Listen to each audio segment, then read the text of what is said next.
السلام علیکم ناظرین، آج کا ہمارا ٹاپک ہے ذہنی سکون اور روح، اضطراب سے اطمینان قلب تک کا سفر۔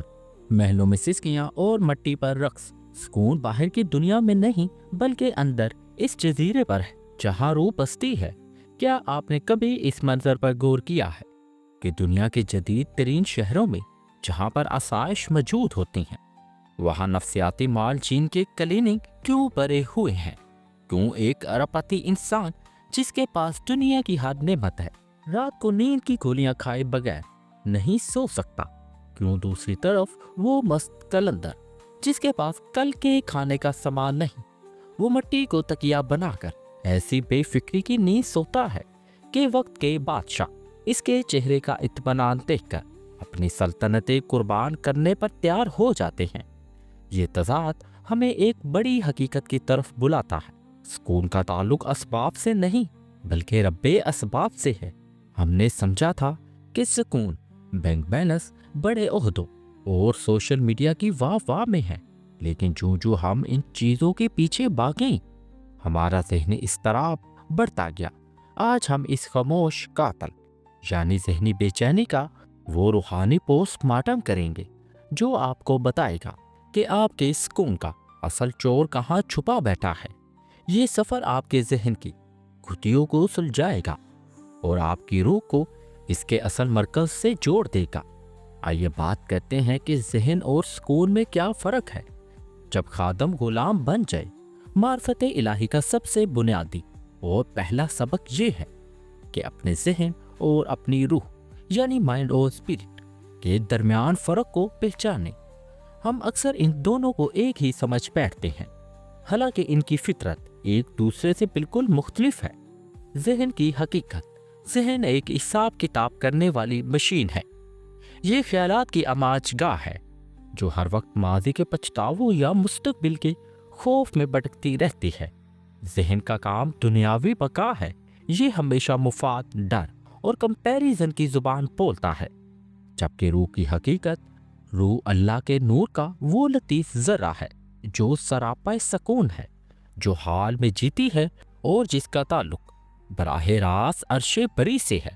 بے چینی تب جنم لیتی ہے جب ذہن روح پر غلبہ پا لیتا ہے، جب آپ کا ذہن آقا بن کر آپ کو یہ بتانے لگتا ہے کہ اگر تمہارے پاس یہ چیز نہ ہوئی تو تم برباد ہو جاؤ گے، تو آپ کی روح دب کر رہ جاتی ہے۔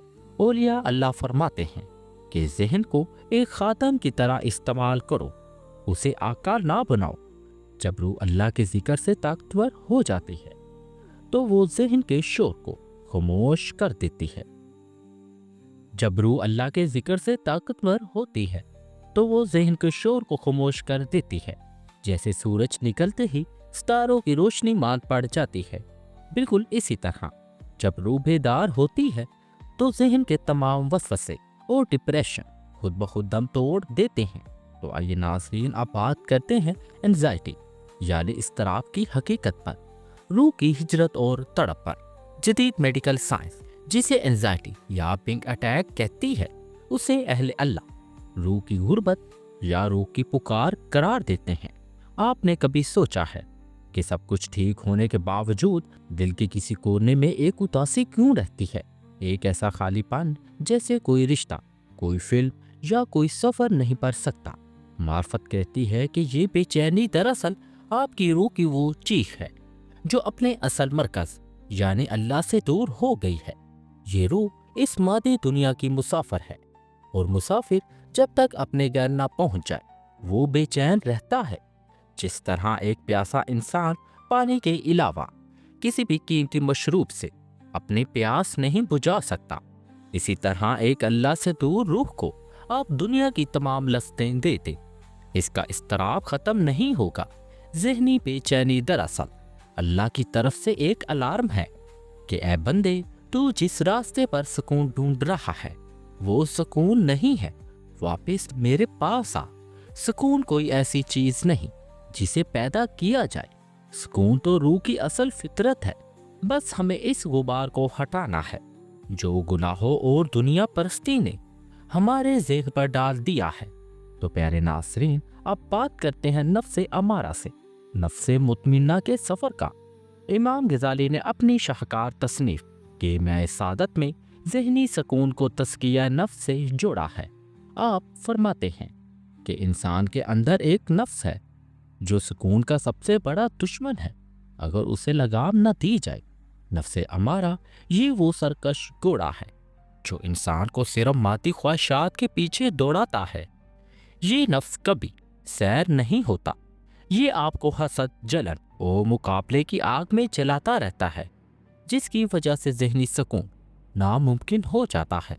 نفس لوامہ یہ وہ ضمیر ہے جو انسان کی برائی پر ٹوکتا ہے، یہاں سے سکون کی تمنا اور توبہ کا سفر شروع ہوتا ہے۔ نفس مطمئنہ یہ وہ آخری منزل ہے جہاں روح پکار اٹھتی ہے، اے میرے رب میں تیری رضا پر راضی ہوں۔ جب انسان نفس مطمئنہ کے مقام پر پہنچ جاتا ہے تو اس کا ذہن ایک ساکن جھیل کی طرح بن جاتا ہے، پھر اسے اس بات کا غم نہیں ہوتا کہ اسے کیا ملا اور کیا چھن گیا۔ یہ وہ مقام ہے جہاں خوف اور حزن جڑ سے کٹ جاتے ہیں۔ جس نے اپنے نفس کو فتح کر لیا اس نے کائنات کا سب سے بڑا سکون پا لیا۔ پیارے ناظرین، آئیے بات کرتے ہیں مولانا روم کی بانسری پر اور روح کی چلا وطنی کے بینڈ پر۔ جب ہم ذہنی سکون کی بات کرتے ہیں تو صدیوں سے ایک آواز انسانیت کے کانوں میں گونج رہی ہے، اور وہ ہے مولانا روم کی انے یعنی بانسری کی آواز۔ مثنوی شریف کے پہلے 18 اشعار جنہیں حقائق نے کہا جاتا ہے، دراصل انسانی نفسیات اور روحانی اضطراب کا مکمل نچوڑ ہے۔ مولانا روم فرماتے ہیں، جب تم بانسری کو سنتے ہو تو تمہیں یوں لگتا ہے کہ یہ کوئی میٹھا سر بکھیر رہی ہے، لیکن در حقیقت یہ بانسری روتی ہے۔ کیونکہ اسے اس کا اصل گھر یعنی بانس کے جنگل سے کاٹ کر الگ کر دیا گیا۔ بانسری کا سینہ سراغ سراغ ہے، اور وہ ان سراغوں سے جو فریاد کرتی ہے وہ اپنی جدائی کا شکوہ ہے۔ تو پیارے ناظرین، معرفتی نقطہ یہ ہے، بالکل اسی طرح انسانی روح اس کائناتی بانسری کی مانند ہے۔ یہ روح عالم ارواح میں اپنے خالق کے قرب میں رہتی تھی جہاں صرف نور اور سکون تھا، پھر اسے اس مادی دنیا کے مٹی کے پنجرے میں قید کر دیا گیا۔ آج کا انسان جو راتوں کو اٹھ کر روتا ہے، جو شدید بھیڑ میں بھی خود کو تنہا محسوس کرتا ہے، جسے لاکھوں کی تنخواہ بھی وہ اطمینان نہیں دے پاتی، جو بچپن کی ایک بے فکری میں تھا، یہ سب اس بانسری یعنی روح کا بین ہے۔ آپ اپنی روح کو کتنا ہی دنیاوی لذتوں سے بہلا لیں، جب تک اسے اس کے اصل مرکز یعنی اللہ کی یاد کی خوشبو نہیں ملے گی، وہ تڑپتی رہے گی۔ ذہنی سکون کی تلاش دراصل اپنے گھر واپس لوٹنے کی تڑپ کا دوسرا نام ہے۔ تو پیارے ناظرین، آئیے بات کرتے ہیں سلطان الاسکار اور برین ویوز کی سائنس پر۔ اب ہم اس روحانی گفتگو کو جدید سائنس کے ترازو میں تولتے ہیں۔ کیا آپ جانتے ہیں کہ جب آپ پریشان ہوتے ہیں تو آپ کے دماغ کے اندر کیا ہو رہا ہوتا ہے؟ جدید نیورو سائنس کہتی ہے کہ انسانی دماغ ہر وقت برقی لہریں یعنی الیکٹرک ویوز پیدا کرتا ہے۔ بیٹا لہریں جب ہم دنیاوی کاموں میں مصروف ہوتے ہیں، فکر مند ہوتے ہیں یا کسی فیصلے کی کشمکش میں ہوتے ہیں تو ہمارا دماغ بیٹا لہروں پر ہوتا ہے۔ یہ لہریں تیز ہوتی ہیں اور زیادہ دیر ان میں رہنے سے انسان برن آؤٹ اور شدید ذہنی دباؤ کا شکار ہو جاتا ہے۔ الفا اور تھیٹا لہریں یہ وہ لہریں ہیں جو گہرے سکون، تخلیقی صلاحیتیں اور مراقبے کی حالت میں پیدا ہوتی ہیں۔ اہل اللہ کا طریقہ ہے، صوفیہ کرام جب سلطان الاسکار یعنی ذکر قلبی کرتے ہیں تو وہ شعوری طور پر اپنے دماغ کو بیٹا لہروں سے نکال کر تھیٹا لہروں پر لے جاتے ہیں۔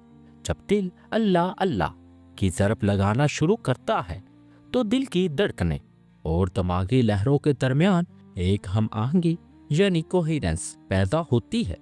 سائنسی تحقیق ثابت کرتی ہے کہ ذکر الہی کے دوران دماغ کا وہ حصہ جو خوف اور انزائٹی پیدا کرتا ہے، ایمیگڈالا، وہ خاموش ہو جاتا ہے، اور وہ حصہ جو سکون اور ہمدردی پیدا کرتا ہے، پری فرنٹل کورٹیکس، وہ متحرک ہو جاتا ہے۔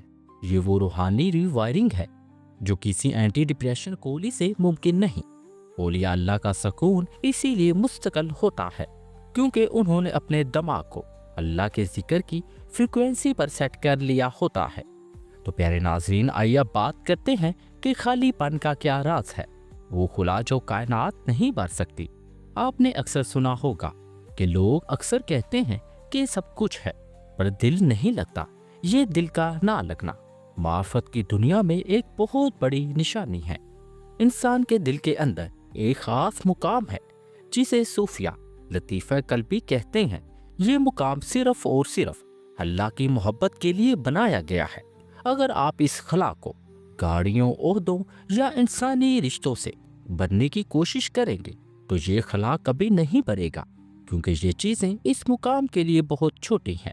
یہ بالکل ایسا ہی ہے جیسے آپ کسی بڑے سمندر کو ایک چھوٹے سے پیالے میں قید کرنا چاہتے ہیں۔ جس دن انسان ذکر قلبی کے ذریعے اس خلا کو اللہ کے ناموں سے بننا شروع کرتا ہے، اسے دنیا کی ہر چیز خوبصورت لگنے لگتی ہے، مگر وہ کسی چیز کا محتاج نہیں رہتا۔ اسے وہ ذہنی سکون ملتا ہے جسے قرآن اطمینان قلب کہتا ہے۔ جب دل بھر جاتا ہے تو ذہن کا بھٹکنا ختم ہو جاتا ہے۔ آئیے بات کرتے ہیں کہ اولیاء اللہ کا سکون کیا ہے۔ طوفان کے مراکز میں خاموشی۔ ذہنی سکون کا سب سے بڑا امتحان تب ہوتا ہے جب حالات آپ کے خلاف ہو جائے۔ ہم عام لوگ تھوڑی سی پریشانی پر ٹوٹ جاتے ہیں، لیکن اولیاء اللہ کے پاس وہ کورسا روحانی سکون آور ہوتا ہے جو انہیں پہاڑ کی طرح جمائے رکھتا ہے۔ حضرت رابعہ بصری اور آپ کا مشاہدہ حق۔ حضرت رابعہ بصری رحمت اللہ علیہ کی زندگی معرفت الہی کا ایک ایسا سبب ہے جو بتاتا ہے کہ جب روح بیدار ہو جائے اور جسمانی اور ذہنی اذیتیں بے معنی ہو جاتی ہیں۔ ایک بار آپ رحمت اللہ علیہ کے گھر میں فاقہ تھا، شدید سردی تھی اور چراغ میں تیل تک نہ تھا۔ کسی نے پوچھا، اے رابعہ بصری، کیا اس تنگی میں تمہیں ذہنی پریشانی نہیں ہوتی؟ آپ رحمت اللہ علیہ نے ایک ایسا جملہ ارشاد فرمایا جو رہتی دنیا تک کے لیے ذہنی سکون کا نسخہ بن گیا۔ میں اس ذات کے مشاہدے میں اتنی گم ہوں کہ مجھے یہ احساس ہی نہیں ہوتا کہ حالات میرے حق میں ہیں یا خلاف۔ کیا تم نے کبھی دیکھا ہے کہ جب کوئی بادشاہ کے دیدار میں مگن ہو تو اسے اپنے پھٹے ہوئے کپڑوں کی شرم آتی ہے؟ یہ وہ مقام ہے جہاں روح اللہ کی محبت میں اتنی سرشار ہو جاتی ہے کہ ذہن کے پاس شکایت کرنے کا وقت ہی نہیں بچتا۔ پیارے ناظرین، آئیے بات کرتے ہیں حضرت جنید بغدادی اور طوفان بلا پر۔ سید الطائفہ حضرت جنید بغدادی کے دور میں جب بغداد پر سیاسی اور سماجی آزمائشیں آئیں تو لوگ آپ رحمت اللہ علیہ کے پاس دعا کے لیے آئے۔ آپ رحمت اللہ علیہ اس وقت بھی اتنے ہی پرسکون تھے جتنے عام دنوں میں۔ آپ رحمت اللہ علیہ نے فرمایا، اگر آسمان تانبے کا ہو جائے اور زمین لوہے کی اور اوپر سے قطرہ نہ گرے اور نیچے سے گلہ نہ اگے، تب بھی جنید کو اس بات کی کوئی فکر نہیں کہ اسے رزق کہاں سے ملے گا، کیونکہ اس نے اپنے رب کو اس کے وعدے پر سچا پایا ہے۔ یہ وہ ذہنی مضبوطی ہے جو صرف اس وقت آتی ہے جب انسان کا توکل یعنی ٹرسٹ اپنی کوششوں سے ہٹ کر اللہ کی قدرت پر جم جائے۔ پیارے ناظرین، آئیے بات کرتے ہیں مقام رضا کی۔ ذہنی بوجھ کو ختم کرنے والا جادو ہماری 99% ذہنی پریشانی اسی جملے سے شروع ہوتی ہے، ایسا کیوں ہوا یا ایسا نہیں ہونا چاہیے تھا۔ معرفت کی زبان میں اسے قضاء و قدر سے جھگڑا کرنا کہتے ہیں۔ امام ابن العربی رحمت اللہ علیہ اپنی کتاب فصوص الحکم میں اس کی وضاحت کرتے ہوئے فرماتے ہیں کہ کائنات کا ہر واقعہ اللہ کے ایک خاص علم کے تحت ہو رہا ہے۔ جب انسان مقام رضا پر فائز ہوتا ہے تو وہ اپنی مرضی کو اللہ کی مرضی میں فنا کر دیتا ہے۔ تو اس کا کیا فائدہ ہوتا ہے؟ جیسے ہی آپ کہتے ہیں، یا اللہ جو تیری مرضی وہی میری مرضی، آپ کے کندھوں سے ایک بہت بڑا بوجھ اتر جاتا ہے۔ آپ کی انزائٹی دراصل اسی بوجھ کا نام ہے جو آپ نے خدا بن کر پوری دنیا کو چلانے کی فکر میں اٹھا رکھا ہے۔ جب آپ یہ مان لیتے ہیں کہ آپ صرف ایک بندے ہیں اور کائنات کا نظام چلانے والا اللہ ہے، تو آپ کا ذہن ایک دم ہلکا ہو جاتا ہے۔ یہ وہ روحانی سرجری ہے جو برسوں کے ذہنی دباؤ کو ایک لمحے میں ختم کر دیتی ہے۔ پیارے ناظرین، آئیے اب بات کرتے ہیں موت کے ڈر اور لافانیت کے ادراک پر۔ ذہنی سکون کا ایک بہت بڑا چور موت کا ڈر یا اپنوں کو کھونے کا خوف ہے۔ ہم اس لیے پریشان رہتے ہیں کیونکہ ہم اس مادی دنیا کو دائمی سمجھ بیٹھے ہیں۔ معرفت سکھاتے ہیں کہ روح لافانی ہے۔ جب انسان مراقبہ موت کرتا ہے تو اسے ادراک ہوتا ہے کہ موت کوئی اندھیری غار نہیں، بلکہ روح کا اپنی مٹی کے لباس سے آزاد ہو کر اپنے خالق کی طرف پرواز کرنا ہے۔ جس طرح بچہ ماں کے پیٹ کے اندھیری دنیا سے نکل کر اس وسیع کائنات میں آتا ہے، بالکل اسی طرح موت ہمیں اس مادی قید خانے سے نکال کر اس حقیقی دنیا میں لے جاتی ہے جہاں نہ کوئی غم ہے اور نہ ہی کوئی خوف۔ جب انسان اس سچائی کو دل سے مان لیتا ہے تو اسے دنیا کی چھوٹی چھوٹی محروبیاں پریشان کرنا چھوڑ دیتی ہیں۔ وہ جان لیتا ہے کہ وہ یہاں صرف ایک مسافر ہے، اور مسافر کبھی راستے کی تکلیفوں پر دل نہیں ہارتا۔ پیارے ناظرین، ایک پر اسرار واقعہ ہے ابراہیم بن آدم رحمۃ اللہ علیہ اور روح کی بیداری۔ جب ہم ذہنی سکون کی بات کرتے ہیں تو طریق تصوف میں سلطان ابراہیم آدم رحمۃ اللہ علیہ کا نام ایک منارے نور کی طرح چمکتا ہے۔ آپ بلک کے بادشاہ تھے، وہ بادشاہ جس کے گھوڑوں کے سموں میں سونے کی نلیں لگی ہوئی تھیں اور جس کے محل کی دیواروں پر ریشم کے پردے لٹکتے تھے۔ لیکن اس سب کے باوجود آپ کا ذہن ایک جہنم بنا ہوا تھا۔ آپ کو وہ سکون میسر نہ تھا جو ایک عام مزدور کو میسر ہوتا ہے۔ ایک رات آپ اپنے شاہی بستر پر لیٹے تھے کہ محل کی چھت پر دمک سنائی دی۔ آپ نے پکار کر پوچھا، کون ہے جو آدھی رات کو میرے محل کی چھت پر دندناتا پھر رہا ہے؟ اوپر سے ایک آواز آئی، میں ایک غریب چرواہا ہوں، میرا اونٹ گم ہو گیا ہے، اسے ڈھونڈ رہا ہوں۔ بادشاہ نے کہکا لگا کر کہا، اے نادان، کیا اونٹ بھی کبھی محلوں کی چھتوں پر ملتے ہیں؟ اس چرواہے نے، جو دراصل ایک غیبی اشارہ تھا، پلٹ کر وہی جملہ کہا جس نے ابراہیم بن آدم رحمۃ اللہ علیہ کے ذہن کی کایا ہی پلٹ دی۔ اے ابراہیم، اگر محل کی چھت پر اونٹ نہیں مل سکتا تو ریشمی بستروں، شاہی محلوں اور اس تاج و تخت میں تجھے خدا کا سکون کیسے مل سکتا ہے؟ یہ جملہ ایک ایٹمی دھماکے کی طرح آپ کے ذہن سے ٹکرایا۔ آپ نے اسی رات تخت چھوڑا، شاہی لباس اتارا اور فقر کی راہ اختیار کر لی۔ برسوں بعد جب کسی نے آپ کو دریا کے کنارے ایک پٹی پرانی گدڑی سیتے دیکھا تو پوچھا، اے ابراہیم، وہ بادشاہیت چھوڑ کر کیا پایا؟ آپ رحمت اللہ علیہ نے اپنی سوئی دریا میں پھینکی اور مچھلیوں کو اشارہ کیا۔ ہزاروں مچھلیاں اپنے منہ میں سونے کی سوئیاں لے کر سطح پر آ گئیں۔ آپ رحمت اللہ علیہ نے مسکرا کر فرمایا، تب میں صرف بلک کا بادشاہ تھا، آج میں کائنات کے بادشاہ کا دوست ہوں۔ وہ سکون جو اس فقیری میں ہے، اگر دنیا کے بادشاہوں کو اس کا علم ہو جائے تو وہ ہم پر لشکر کشی کر دے تاکہ یہ سکون ہم سے چھین سکے۔ یہ ثابت کرتا ہے کہ ذہنی سکون اشیاء میں نہیں بلکہ اس آزادی میں ہے جو اللہ کی بندگی سے ملتا ہے۔ ناظرین، بات کرتے ہیں نفس مطمئنہ کی معراج اور ابدی بقا پر۔ ہم نے اس سفر کا آغاز انزائٹی سے کیا تھا اور اب ہم اس مقام پر ہیں جہاں انسان کا وجود ایک نورانی وجود پر جاتا ہے۔ امام غزالی رحمت اللہ علیہ فرماتے ہیں کہ جب انسان نفس مطمئنہ کے درجے پر پہنچتا ہے تو اس کے اندر تمام شور مچانے والی خواہشات خاموش ہو جاتے ہیں۔ یہ وہ مقام ہے جہاں انسان کو کشف باطن حاصل ہو جاتا ہے۔ اسے ہر حادثے کے پیچھے اللہ کی حکمت نظر آنے لگتی ہے۔ جب آپ کو یہ پتہ چل جائے کہ آپ کی زندگی کا اسکرپٹ کائنات کی بہترین لکھاری یعنی اللہ نے لکھا ہے تو آپ کا ذہن شکایت کرنا چھوڑ دیتا ہے۔ یہی وہ بقا ہے جب انسان دنیا میں رہتے ہوئے بھی دنیا کی قید سے آزاد ہو جاتا ہے۔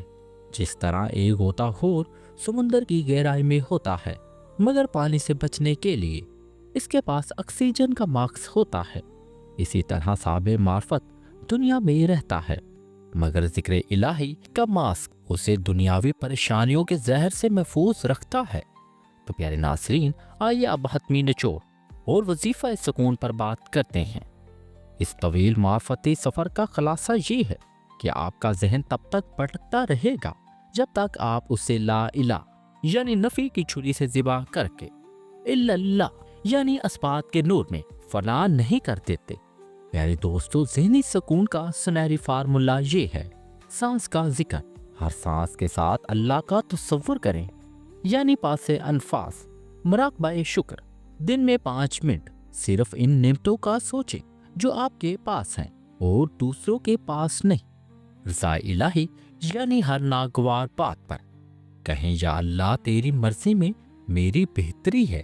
یہاں ایک شاعر نے کیا خوب لکھا ہے: تخت و تاج کے ہوس میں ہم نے خود کو کھو دیا، ایک سجدہ کیا ملا، سکون نے 2 عالم پا لیا، ذہن کی دیواریں گری تو روح کا دروا ہوا، پھر نہ کوئی غم رہا نہ کوئی ڈر باقی رہا۔ میرے پیارے دوستو، آج ہم نے لفظوں کے ذریعے نہیں بلکہ معرفت کے چراغوں کے ذریعے ذہنی سکون کا راستہ ڈھونڈا ہے۔ یاد رکھیں، آپ کی روح اس بانسری کی طرح ہے جو اپنے رب سے ملنے کے لیے تڑپ رہی ہے۔ اسے دنیا کے کھلونوں سے نہ بہلائیں، اسے ذکر الہی کی آغوش دیں۔ اگر اس روحانی سفر نے آپ کے دل کو چھوا ہے تو اس پیغام کو صدقہ جاریہ سمجھ کر پھیلائیے تاکہ کسی اور تڑپتے روح کو بھی سکون کا ساحل مل سکے۔ اور کمنٹ میں یا اللہ ہمیں اطمینان قلب عطا فرما لکھ کر اپنی حاضری دیں، اور اس ویڈیو کو کم از کم 5 ایسے دوستوں کو بھیجیں جو ذہنی تناؤ کا شکار ہیں۔ آپ کا ایک قدم کسی کی زندگی بدل سکتا ہے۔ تو پیارے ناظرین، اس ویڈیو کو لائک کریں اور اپنے پیارے دوستوں اور رشتہ داروں کے ساتھ شیئر کریں۔ تو انشاءاللہ نیکسٹ ویڈیو میں ایک نیکسٹ ٹاپک کے ساتھ ملاقات کرتے ہیں۔ تب تک اپنا اور اپنے پیاروں کا بہت سارا خیال رکھیں۔ اللہ حافظ۔